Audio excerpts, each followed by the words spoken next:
Welcome to episode 16 of Pineapples and Thorns. Today's guests light it up. Let's take flight and get into the show.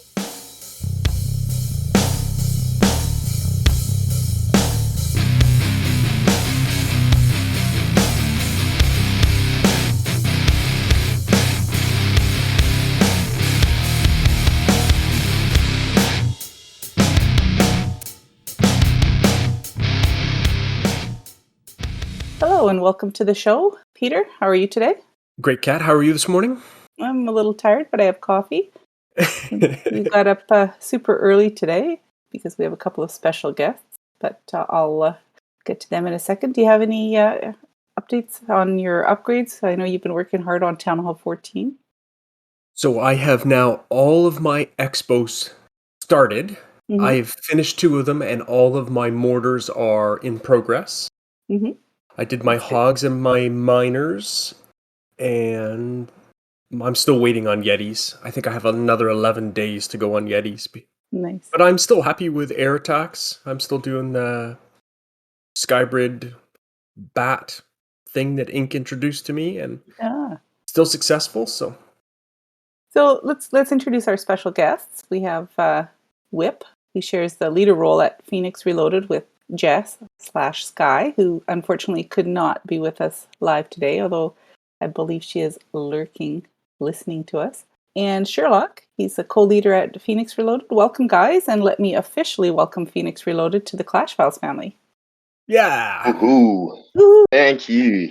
Great to be part of it. Great to be here with you guys. Awesome. Can you each tell us a little bit about your Clash history, when you started playing Clash, the town halls you play, and how you found your way to be at Phoenix Reloaded? Whip, do you want to go first? Yeah, sure. I've been playing for about 8 or 9 years. I started the way that everybody does, kind of casual and kind of clueless. Recruited a whole bunch of my real life buddies to come and play with me, and it was just a mess. We were rushed, didn't take the game seriously, didn't really understand the point of it. And back in those days, I spent a lot of time on global chat. So I found myself kind of drifting between clans, just meeting people, hanging out for a couple of wars, coming back to my home clan. And I decided after a while that I needed to sort my game out. So got a bit more serious about it, leveled out my Town Hall 10 to max, and I decided that I wanted to get a bit competitive. So I actually left my home clan, left all my buddies there. They just kept yellowing and doing what they do, and moved on to more organized wars, Discord. And yeah, I mean, I've been there through league times. I've been there through potluck days that were just brilliant. And now I find myself sort of at this space where I enjoy the game. I play competitively, but I really don't have the time to engage in heavy league and stuff like that these days. So that's where I'm at, a happy balance between YOLO and structure. That's awesome. And what town halls are you playing?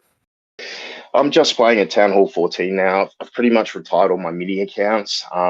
Most of them got caught behind, and I just don't have the time on my hands to kind of level them up, catch them up.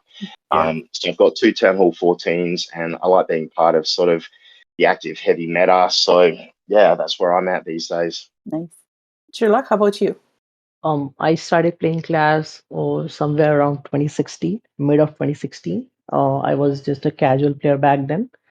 And then I was just hopping on in between clans. And somewhere around 2019, I joined Buy Forever. And that's when I got into doing leagues and stuff. And then since 2019 till then, I have been a part of Buy Forever. And when I heard about Whip and just starting a clan together, so I thought, why not just start playing here as well? So since both of them are very good friend of mine, and that's how I joined Phoenix Reloaded. I'm a co-leader at Phoenix Reloaded and Buy Forever. And I play mainly 4 Town Hall 14s, 1 Town Hall 12, 1 Town Hall 13, and 2 Town Hall 9s. My goodness. Yeah. Could one of you tell us what Phoenix Reloaded, where did that name come from? What is the history behind that? So my counterpart Jess came up with the name Phoenix Reloaded, and look, I think it means different things to all of us, but to me it's kind of a renaissance, like a new beginning. Phoenix Fire was my original home clan that I started years and years ago. I donated it to a friend to be used as a feeder, and Jess actually spent a bit of time there before we started PR. So I don't know. It's kind of like a respectful salute to the past, our mutual past, I guess. Yeah, it doesn't mean much beyond that, I don't think. And I have to say, I've been in your clan a couple of times for different event wars, and you guys, I think, must have the most multinational. Like anytime I go on, there is someone on there to donate. I think Sherlock, I don't think you actually sleep, do you? I don't think you actually sleep. Yes, I do. That I can definitely confirm. But yeah, my idea of having an active clan is that if somebody requests a troop, then he or she should be instantly filled with a request, because that's what I've been doing since I was a leader of. I mean, when I started Clash, I was a leader. I was leading a clan called Devil May Cry. I was playing with my friends, and one thing that I've seen since that point of time till now, that donations matter a lot for any of the clan's activity. So I try my best to donate as much as I can, and I try to keep the clan active, like chatting and whatever stuff that is needed. I think you're doing a good job at it, and we would agree that Yeah. that instant donation really makes a big difference. We have who were we talking to yesterday, Kat? Or was it Josh? I guess we better not name a clan, but he's been out of our clan for a little while, and he says, it Mhm. can take 30 minutes for him to get a donation, and he sees people online. It's very frustrating. So good for you guys. Definitely. Yeah. Thank you. So I think you just said it. You just started Phoenix Reloaded really recently, right? I mean, it's within 2 years, and you're already level 10. I was around March this year, March this year. My actually. gosh. Amazing. Yeah. So we've just been smashing back-to-back wars pretty much since the get-go, trying to level up as quickly as we can. We started Phoenix Reloaded actually on 27th of Feb, I believe. Amazing. Exact. That is so quick to Town Hall or to level 10. That's so quick. Yeah. It used to take forever to level clans up. It's but you guys have done a great job. Yeah, I we think it's a have huge been. testament to a lot of our members as well.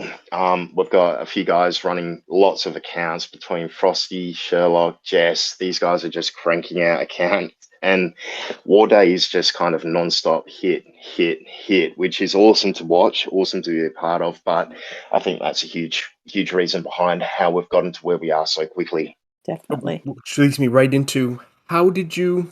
I know you know Kat from a long way back, and how did you kind of come to the conclusion as leadership that you wanted to join the CFF as a clan? And congratulations, by the way.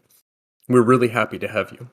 Yeah, it's really great to be a part of it. And look, it wasn't something that we'd sort of planned from the outset, that we didn't start the clan and go, you know what, let's join CFF. You know, we've all been involved in families before. We appreciate sort of the camaraderie and the activity, the events, the fun. I guess that social element. So being part of a family was always on the agenda, but in terms of joining the CFF, it kind of happened organically. You know, Kat came over, she was doing a few wars with us and ended up just hanging out. We started participating in a few events with you guys over in CFF, and before we knew it, we just realized that this was the family for us.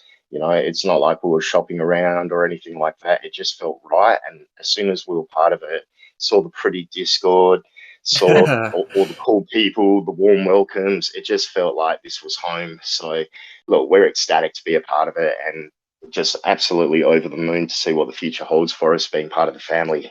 Yes, absolutely. Us too. I mean, you guys have been very involved right since, I don't know how early I was privileged to the knowledge that you were going to join or in the process of trying to join. But I mean, you guys are in our events, we've seen you around. It's been good to have you. Mhm. Awesome. Thank How you. much does your membership turnover? Do you do a lot of recruiting? Do you use the in-game recruiting tool? Are you using Reddit? Any of those things? Well, look, Peter, in all honesty, we don't do a huge amount of recruiting. We do have posts up on Reddit. We do maintain it and we keep it up to date. But realistically, the majority of the people and members in our clan are friends or friends of friends. It's mainly been through word of mouth that we've recruited and continues to be that way as well. Sort of, between us all, we've all been in our own little separate corners of the Clash universe, and we've all got our own friends. And there are a lot of people that sort of have a background in League that are kind of done with that. And we represent a really nice happy medium where League players can sort of step down, take the pressure off and engage in wars with us without feeling like they have to do sketch drawings or without spending 10 hours planning on voice chat or anything like that, whilst Yeah. maintaining a really competitive approach to it. So, yeah, I mean, it hasn't been too difficult for us. Obviously, recruitment's always the bane of starting a new clan, but from the outset, we were spinning 15, 20 person wars from the get-go and haven't really looked back from there. So it's been great. Awesome. So let's talk a little bit about the game itself. What do you guys think about the current state of the game? Do you think it's balanced for Town Hall 14? Look, it's probably too early for me to have a huge judgment on where the game's at. I'm one of those people that gets a little bit stuck in my routine hits. So I haven't experimented too heavily. I have reverted back to ground hitting, which has been pretty exciting because I've always kind of had a backbone for the ground hits and heavy charges through the core and stuff like that. So I've been playing the Super Bowlers, which is super cool. And I mean, it's pretty refreshing having a war and not just seeing air spam. It got a little mundane for a bit there. So, look, from my point of view, I'm not too sure where the game is at in terms of balance just yet. Once we start seeing more sophisticated base builds to compete with the new meta and stuff, I think we'll have a better idea in the next few weeks. But for the time being, I'll reserve judgment and just be happy when I land those triples. Sherlock, you want to add anything to that? I mean, you pretty much covered most of the stuff there. But yeah, I think for now the game is pretty much balanced because earlier, before the update, you would have seen that how Dragon Riders were just tripling everything. And right now, after the updates, we can see that okay, Dragon Riders are not that much effective right now. So it's kind of balanced. But on the other hand, Supercell has boosted the Hog Rider and the Miners. So yes, you can see right now, like for like 10 days or 15 days, this time period, you will see more triples at Town Hall 14. I mean, after this time period, most of the people, like not everybody has gold passes and they don't just hammer stuff. So for a normal clasher point of view, I would say that after 18 days or so, when everybody will be having their defenses upgraded, so that will be the point when somebody can say that okay, the game is balanced or not. But right now, I think it's more offensively high. Right. Very good. So we were talking about the update a little bit, but are you experimenting with the various new troops? Like Whip, you had mentioned that you're playing a little bit with the Super Bowlers. How have you found that?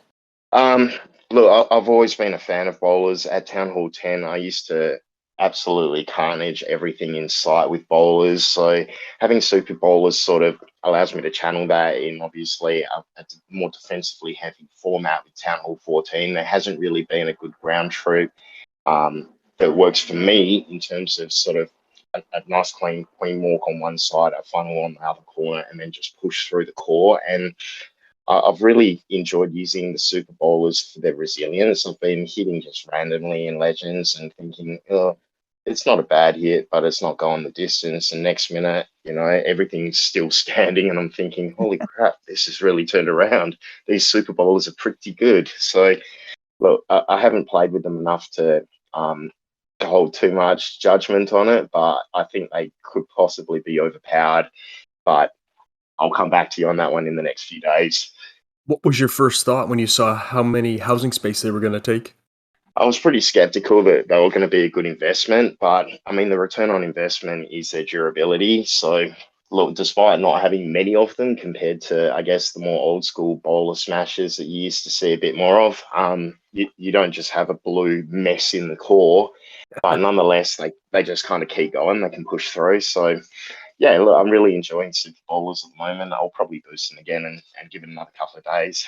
So if you guys had a single go-to attack strategy, what would it be and why? Sherlock? Yeah, I can go ahead on this one first. Yeah. Yeah. So it depends upon the town hall totally. Like at town hall 12 and mostly in League Wars, I go with witches because I think witches are the only troop which maxes at town hall 12, and they are Right. still I mean, they're really really OP at town hall 14 as well. So witches are my go-to at Town Hall 12. And at Town Hall 13, I still feel like Inferno Dragons are the best. Because no matter how many times you are going to nerf that troop, but still it's like you have just got Scatter Shot, which Inferno Dragons and you place the buildings in such a way that Inferno Towers have to be around the scatter shot or the town hall, and then Inferno Dragon, you can just freeze them, and Inferno Dragon can just wreck the base. So for That's Town Hall right. 13, I feel like Inferno Dragons are the best. At Town Hall 14, it depends like which kind of base I'm facing. I still feel like Blizzard can be added to any kind of it. I am mostly a ground attacker, so I feel like Blizzard hybrid, or maybe Dragbat. Dragbat is an attack which you can use from Town Hall 12 to Town Hall 14, even Town Hall 11. So yeah, depending upon the base on Town Hall 14, I would say I'll go with the strategy. So let's go over to Whip. Yeah, I don't really have a single designated strategy that I go to. I like Queen Charge, Lalo, always have. Mhm. I guess it depends on the application. If we're going for a guaranteed safe 2 stars in SCCWL or something like that, hybrid's often a safe bet. The bowler smash super bowler smash I was talking about is pretty consistent for a high percent 2 star, if not triple. Um, yeah, I guess I change it up based on what I'm facing and what the Yeah. variables are. Yeah. Let's talk about your most hated strategy and why. I'm just going to jump straight in and say I absolutely love it, but I don't use it because I just fail every time. Stuff at the timing. I need to practice, but I've probably done 4 or 5 blizzard hits ever, and I need to revisit that. Yeah. All yours, Sherlock. For the most hated one, I would say Yeti Smash and maybe Yeti Bobat, because the thing is, nobody builds that. If you talk on the league level, nobody actually builds for Yetis. And if I can just give you one example, like last CWL season 9, it was, I believe, we were having a base which was absolutely defending like a beast every game. And then Mhm. in one game, it got fresh, and the guy who hit it, it was like a Yeti Smash. And we never actually design a base thinking like, okay, somebody is going to hit it with a Yeti. So Yeah. yeah, I just hate that base. And being a base builder, I feel like I can defend. I mean, I cannot defend all the strats. I can defend hybrid or most of the meta attacks, or maybe I can bait Lalo. I cannot just defend Lalo because I believe Lalo is the most OP attack ever in game. Yeah. But having a troop like Yeti, which is like absolutely, I mean, you cannot just predict it. So yeah, this is my most hated attack: Yeti Bobat or Yeti Smash. Yeah, fair enough. And how about which one you don't like to use? I will still go with the Yetis because I don't really use Okay. them. Okay. Very good. So, how about Yeah, I'm with you there. which is your favorite town hall to play right now? And it can be a town hall you don't own anymore. Sherlock? Um, I think I like Town Hall 13 the most right now because, first of all, hybrid was never nerfed for Town Hall, and hybrid is like my all-time favorite strategy. Mhm. I like to queen charge. I can do queen charge hawks as well, but hybrid, due to hybrid, because it was not nerfed. So yeah, Town Hall 13 and hybrid. And is that even before Town Hall 14 dropped? You liked 13? Yes, I would Yes. say so. Yes. I think a lot of people share that opinion. How about you, Whip? In its heyday, when the game maxed at TH10, I would say Town Hall 9 was probably the most fun just because every single strategy known to man was a viable 3 star strat. You used to see some crazy strategies that were just OP. Queen Pop jumps to mind. Hogs were just indestructible at Town Hall 9 as well. I don't know. I think Town Hall 9 was kind of fun. It was a bit YOLO, even in league format. And you probably didn't need to plan as much as you do these days for proportionate bases. You know what I mean? Hmm. Definitely. So, Sherlock, I know you were involved somewhat with Clash Babes and Clash Bows. Do you want to tell us a little bit how you got involved there and what your favorite memory of it is? Yeah, so I was actually playing with Whip and Jess at that point of time in a clan called D Nation. Okay. And there I got to meet with Jet Blackheart, who is the leader of Clash Babes. And then we used to talk a lot, and then this idea popped into my mind because Clash Babes was mostly dead at that point of time, and I was like, let's revive it, let's start doing some events, and that's how we started. Like I mean, I remember very clearly that I pulled off almost like 15 to 16 people overnight, and then eh, they asked more people, and then we organized an event after like 1 year or so, I think. Right. And that's how it got started again. And my best memory, I mean, I talk about it a lot, was we have a friend called Sacramentum. He plays in Phoenix Reloaded as well, and he's a ex-league guy. But in that war, I because I was a co-leader, so I asked him to go hit a base and secure 2 star. And I told him, okay, you have to do a hybrid on this base. And I asked him, okay, hybrid, because I think he was just making a return after so long. Like he quit and then he made a return at that amount of time. So Mhm. I asked him, okay, do you know what a hybrid is? He said, yeah, I know that. And then when he pressed the attack button, and when I saw his army, it was a combination of heal spell, e-dragons, loons, and hawks and whatnot. And then when he quit the attack, I asked him, okay, so this was your hybrid. And he said, yeah, so this is a hybrid of air and ground. I thought you meant the same. Wow. I was like, okay, Wow. wow, nice. Wow. And this is still a joke. Like I talk about it a lot in our servers as well. If you have seen it, Cat.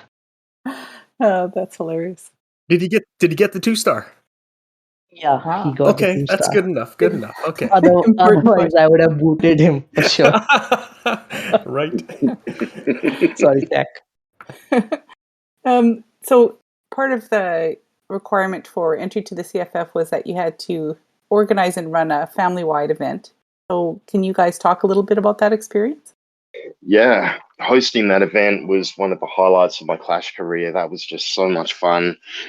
From the very start, it was just such a fluid process, absolutely manic. But the joys of working with you guys in CFF is that there's a level of structure that everybody abides to, which made it fairly seamless.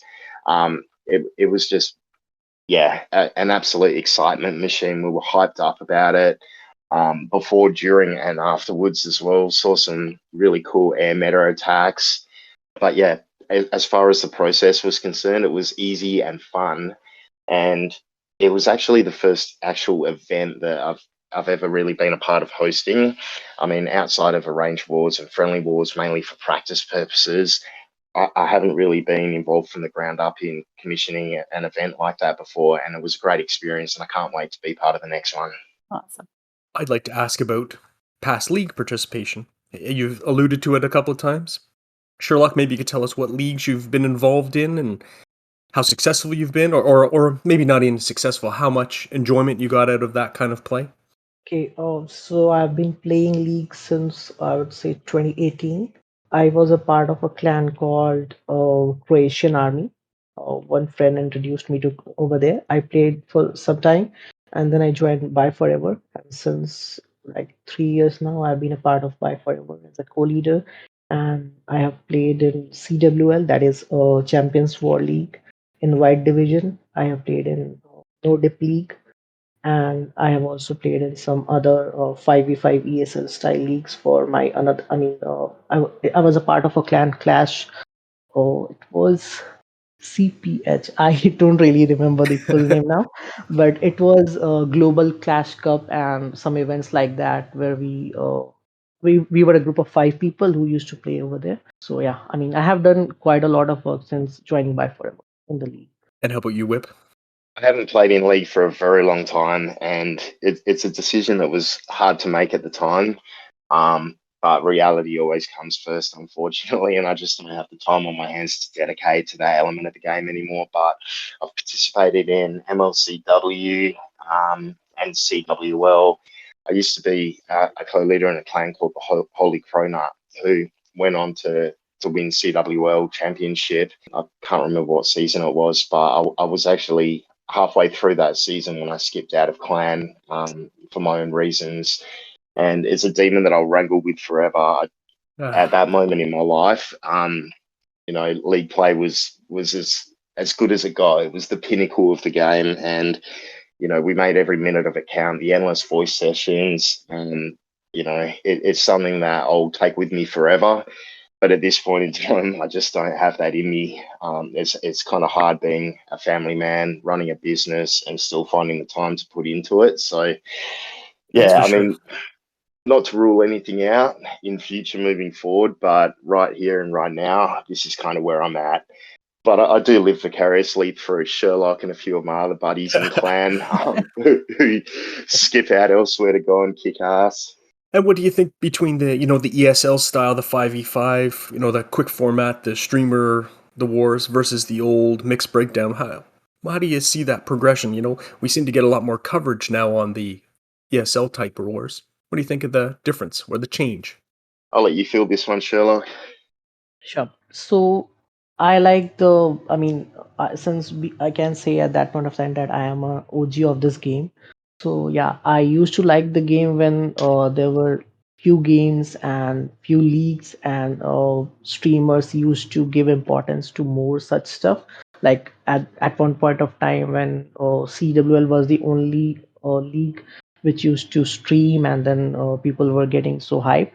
But after this ESL scenario, I think it has divided clans to some extent, Yes. because nowadays everyone feels like, okay, I can just buy a gold pass and upgrade my account and I can form a team of five.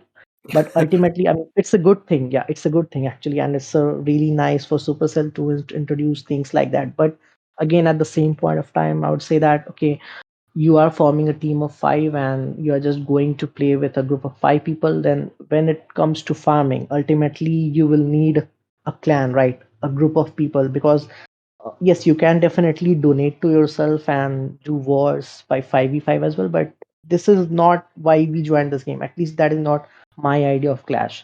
My idea of clash is to hang out with a group of people from different places, to get to talk to them, and as many people as I can get involved with. So I would say I like the older times when there were less leagues and more people were involved into like only a group of clans were there. But then it will be like really, I would say, very selfish of me to say that, because yes, I am a part of a clan that is been in the OG scenario by forever. But yeah, speaking from an individual clasher, I think yes, I like the CSL stuff more, because it makes you feel like, okay, you do have something. Like, yes, I am a max town hall. I have the capability to execute the most hyped attack, most strongest attack, which the game brings for me. Yeah, Yeah, I think definitely. you are not alone in those opinions. We all are here because of the people we've met. But it's fun to watch Definitely. those pros go 5v5. It's definitely exciting, but yeah, I miss those time when there were few leagues and the streamers got to cover those wars. Like, it was a hype war when Dark Lotus used to play against Spartan's Legacy, or By Forever used to play against WHF. People were getting hype, and then the chat, like CWL lobby, used to be more lit than now. Yes. Yes. Right. Okay, let's change speeds for a sec. If you're not playing Clash of Clans and you're not on Discord for Cat, what do you like to be doing? How about you, Whip? I'm a bit of a social butterfly. I've got a lot of friends. I hang out with my buddies. I hang out with my family a lot. Take my daughter around town. I live near the beach, so we get down and even in winter, play on the sand, have a little paddle. And I mean, work keeps me pretty busy as well. So a lot of dimensions going on outside of Clash for me, but not a lot of free time on my hands. Yeah, pretty same for me as well. Like, I'm a family man as well, so I mostly stick with my family, because class it takes so much time outside, Mhm. and work is also very hectic for me since like 10 days or so. But overall, yeah, I like to stick with my family after clash.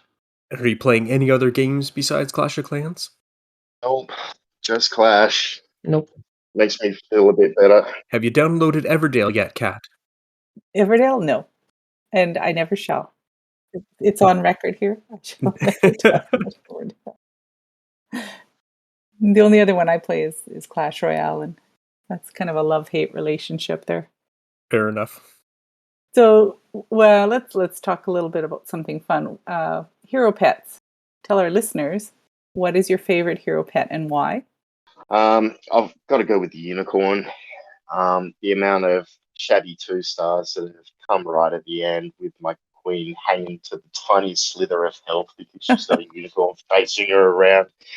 Um, yeah, I've got to go with the unicorn. I mean, they all have their merits. I've got my yak on my BK.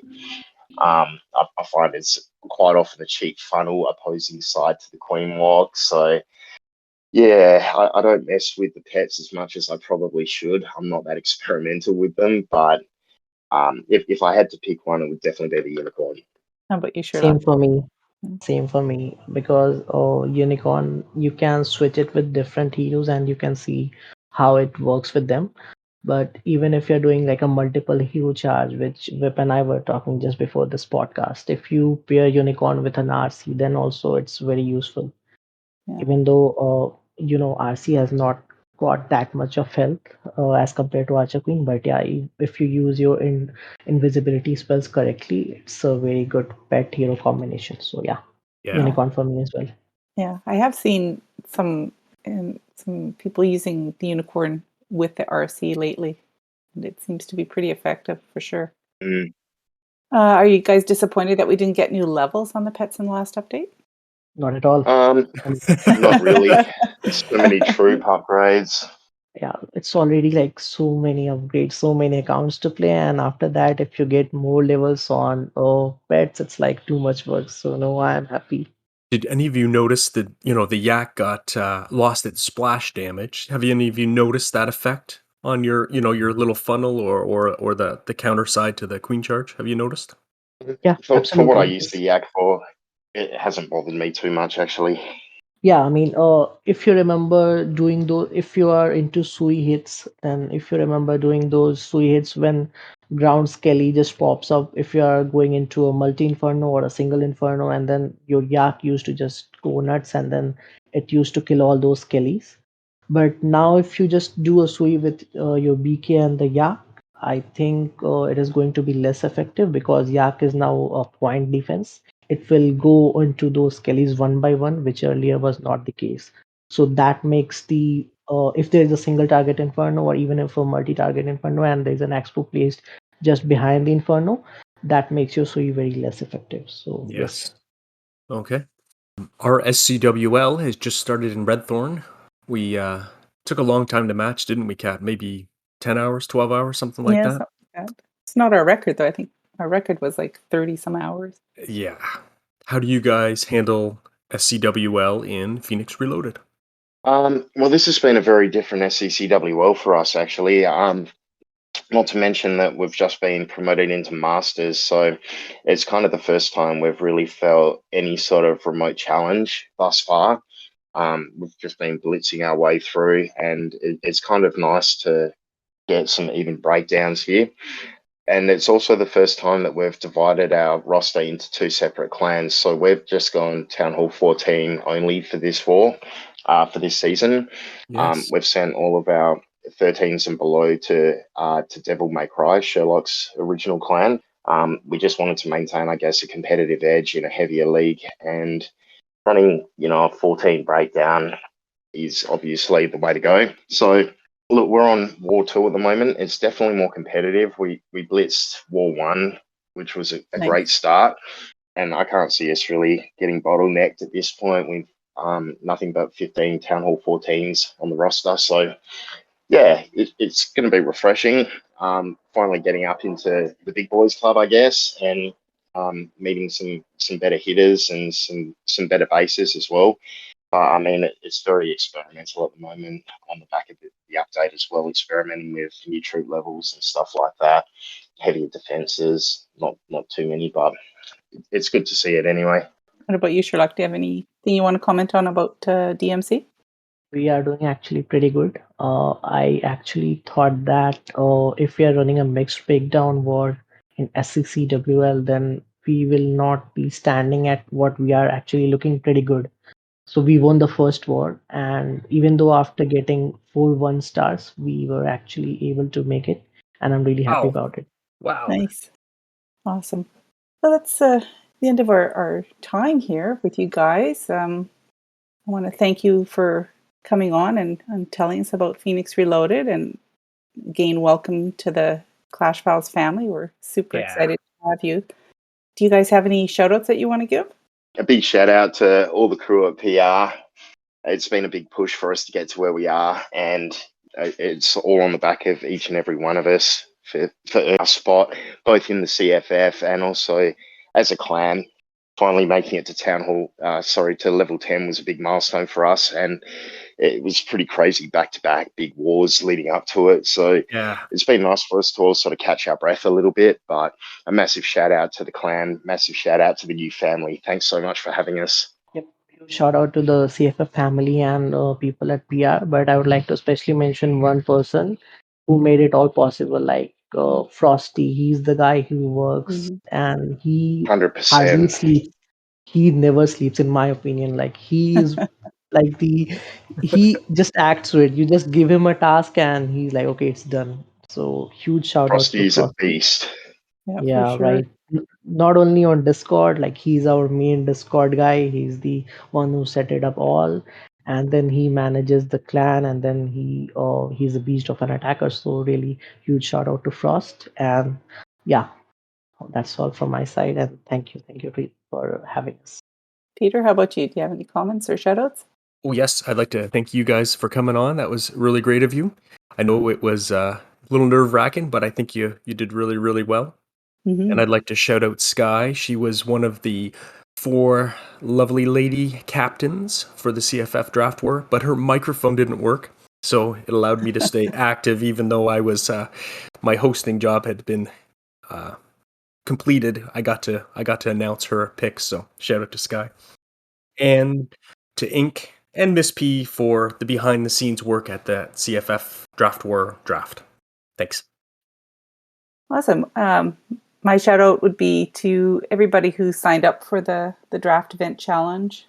It's going to be a fun event and all the teams look really strong. And also shout out to all the work that you, Peter, and Ink and Miss P and Mords and everybody behind the scenes did on organizing that draft, because that's a huge undertaking. So kudos to all of you guys. So thank you very much, everybody, for listening. If you're looking for a great group of clans in either Clash of Clans, including Phoenix Reloaded or Clash Royale, visit the Clash Files Discord to apply. And as always, send us your comments, ideas, and questions to us at KGH Podcast on Twitter, or join the Clash Files Discord at discord.gg/clashfiles.